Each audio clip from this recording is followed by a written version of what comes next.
हाय सांग मैंने तो ये भिडटा हूँ भाई भाज आनिवर्सरी दिन भिड तो मुझे व्यस्त मनीष तो आपण पाखक भिड आनी पार नी तो भाविली कि आज मुझे भिडटा पहुँचे तो ये मुझे गाधे पाधे रेडी होती भाई भाज कल आसला कि जल्दी आस आम घर को तो मुझे जुआडे जाए मो चार्जर और मो ब्लूटूथ ही नहीं जाए कारण मुझे सब खाईदेवी जब मो फोन न खाइब से मरजी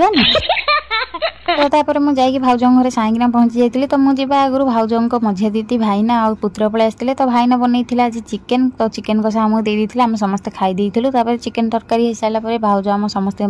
खाଇବା बाढ़ी देते तो भाउज एत खाଇବା बाढ़ी तो से अधा काढ़ी देती समस्त आम खाया बस पड़ी भाईर आज जेहतु दिन जाक ड्यूटी था तो भाई खाया जेहतु आसो कहले तो आम भाविलु कि सही टाइम आम केक कटिंग करदेबू किंतु भाई आसिक सांगे सांगे खाई पलैले तो भाउज दीदी जेहतु केकटा नहीं आसते तो ये रही नष्ट हो भाउज कहले नहीं जा तुम रूम रे फ्रिज थोईदेव तो जेहतु बाबू आ भाई ना तो आम रिंकू मोर छता धरिकी वर्षा चली चली आसिलु तो एत जोर बाटर वर्षा पकईदेला जेहतु छता काम देलानी तो आम गोटे स्टोर रे मेडिसिन स्टोर पाखे रहीगलु तो ये वर्षा छाड़गला आम रूम को पलि आसलु तो ये रिंकू चेक करथिला केक को जेहतु केक टाक सी हले हले आणुला तो तार हालत पूरा बिगाड़ी देथिला तो आम फ्रिज रखी भाउज घर पलि आसलु तो बाबू आ राजा जाइए आसले गुपचुप तो आम समस्त खाई देथिलु हाँ सांग मैंने भाई भाउज केक कटिंग से दिन हो पारानी जेहतु भाई ड्यूटी थिला तो भाई आसला से 11टा 12टा राति जेहतु हम बोलिकिना तो भाउज भौणी आ भेणे भाई किसी काम था तो सी पलैते तो केकटा आम रूम रे सेमती रही जाता तो आम भाविलु कि सुनावेश दिन काटिया तो सुनावेश दिन आम केक काटी देथिलु तो आपने देखी भी जानी पारथिबे आम मानक लुक चेंज हो जाए तो आज वीडियो ये भल लगे लाइक कमेंट शेयर।